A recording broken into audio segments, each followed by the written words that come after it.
I am with you are the words that my wife shared with me that ignited a spark that caused me to leave Disney, turn down 4 jobs, and travel around the world.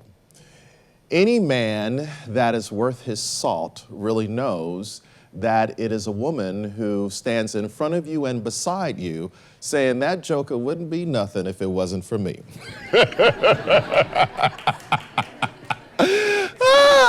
So imagine my surprise when she said to me, "You give everybody the best of you, but you give us the rest of you, and I don't want the leftovers anymore." And after 25 years of being married, we went through a divorce because I was in my way. I had a need to be right when I was wrong. So I'm in the office of Rebecca, my divorce attorney, and she strongly encouraged me to go and see a therapist. And who wants to go and see a therapist whose name is Anita, who's been practicing for 40 years and has more degrees than a thermostat? And somebody would say, bless his heart, right? So sure enough, I'm sitting there in Anita's office, and she said to me, "I've already done the research, I know who you are, but I want to let you know, whatever you don't deal with will eventually deal with you. I have studied you, and we've been having sessions back and forth, and I want to let you know that you have some mama issues. And your mama issues are blocking you from being brilliant, Mr. Brilliance." And you can imagine my surprise hearing this truth. So she invited me to get up and to do my work. And what that entailed is once or twice a month, 1 to 2 hours a month, I'm on the sofa just processing, just dealing with my past. Called my mom, and my mom said she had been waiting to have this conversation for almost 40 years. I said, "Mom, forgive me, and I forgive you." And that breakthrough allowed me to really understand that women are the spark. Anita said to me, professionally, you will show up, you will be successful, but you will be insignificant until you get out of your own way. So sure enough, I just started the work, started going through the process. And what I discovered is the reason sometimes men marginalize, miscommunicate, and are misinformed when it comes to women because another man told them, "You need to change a woman, you need to control her." Really? You're kidding me, right? How's that working for you? They would say, bless his heart, right? And the reality is, women don't need to be controlled. Women need to be understood. Women want to have a conversation that goes 3 miles deep, not just stay on the surface. I learned this very quickly not too long ago when Madison, my baby girl, who said to me one day, she was at my house for the weekend, and Monday morning rolls around, it's time for her to go to school, and she said, "Dad, can I drive to school and you sit in the passenger side?" I said, "Absolutely, you got your learner's permit, working on your driver's license, let's go for it." And school is about 15 minutes away.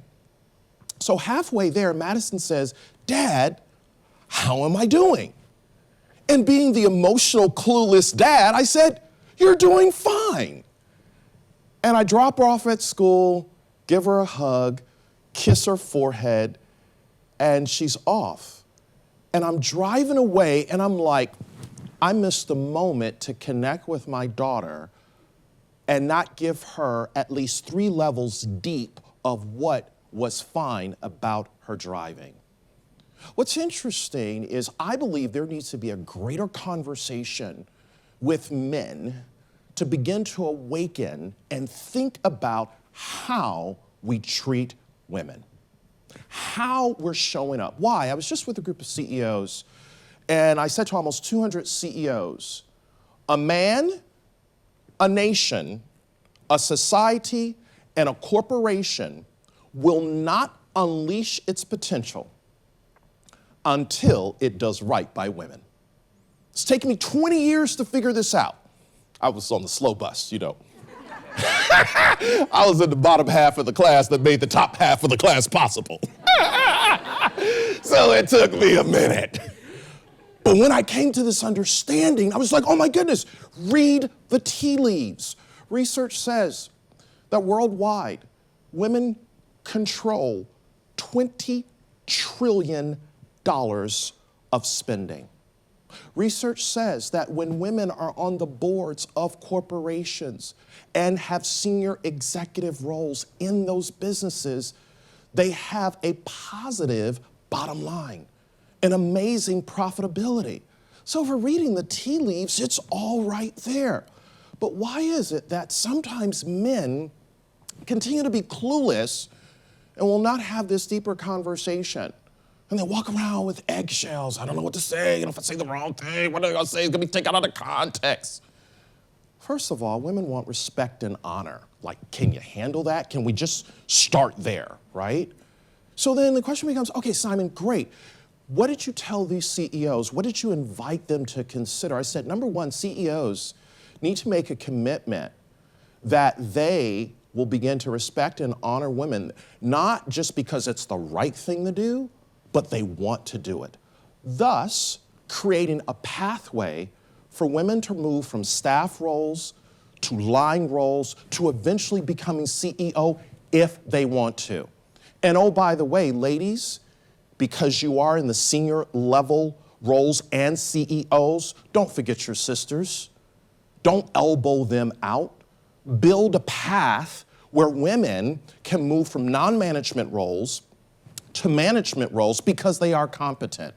So you're probably saying, Simon, why are you having this question? So it's taken me 20 years to figure this out, right? The first thing, and what I'm about to say doesn't mean I'm less of a man and I lose my man card when I say this, but here's the reality. Number one, women have amazing intelligence. I would go out on a limb and say women have a bigger brain than men. That's right, I said it. They do. Everybody's talking about AI. AI, forget AI. You need to say WI. Because a woman's intelligence is faster than artificial intelligence. Let me prove the point.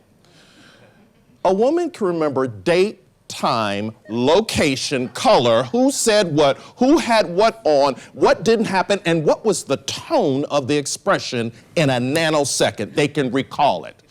It's a woman's intelligence. And I think sometimes in a business or in society and life, a woman's intelligence is tolerated, not celebrated. Second thing women have is intuition. They have a sixth sense about things. They just know. You know, David Brooks did an op-ed piece in the New York Times, and he talked about scientists for many years have focused on thinking, but going forward, they're focusing on thinking, not just in the brain, but thinking that happens in the gut. This was so real for me because when I was married, I got into this business deal. And I was all gung-ho. I looked at the numbers. I was like, woohoo, this is awesome. And my then wife said to me, hey, I want to go to lunch and I want to meet these people that you're going into business with. I'm like, woman, you don't know. I've got this. And so finally I said yes, because I thought I was the head, but she's the neck that turns the head. I thought I wore the pants, but she's the belt that held the pants up. So sure enough, we go to lunch and we're sitting with them and finished lunch and we're leaving the restaurant. We're in the car and she said, I don't know what kind of deal you got in with them, but you need to get out of it. I said, what are you talking about? She says, something is off. Something is not right. I'm like, I've looked at the data. I know the numbers. She said, I don't care. I'm just telling what I know. And guess what? She was right. I had to end up suing them to get out of an agreement that could have totally been avoided if I would have leaned into her intuition. The third thing that women have the amazing ability to do is women have the ability to innovate. Ask a woman a question, she'll give you a dissertation. Give a woman a vision, she'll give you strategies and tactics plus plus. Give a woman a problem, and she will give you options that will blow you away. Because it's not about us against them, it's about we co-creating together to make life and society run at the optimal level. And so what I've recognized in my own journey, I had to release the need to be right. I had to get out of my way. I had to come to a place when, as a man, I would be comfortable in saying, I don't know what I don't know. And I don't have to be the smartest person in the room. I can begin to understand that hearing is a courtesy, but listening is a compliment. I had to begin to realize that for every no, there's a yes. For every wrong, there is a right. And one of the greatest things that I could do is, as a man who is perfectly imperfect, was to look at my daughter and recognize whatever I'm modeling for her, she is going to marry a joker just like me. Bless my heart, right? So I'm telling men, and I'm inviting men, I'm encouraging men to begin to stand up and recognize the only way you get into the future is to have a woman that has the ability to tell you the truth, and you take your ego out of it, because ego is edging greatness out. When you have a woman that understands you at the core, here's the deal, men. A woman will not tell you everything that she knows. She will tell you what you can handle. Because if she tells you everything that she knows, you're going to blow a circuit in your brain. So what she has to do is give you the teaspoon to bring you along before she can give you the tablespoon that will allow you to become all that you possibly can be.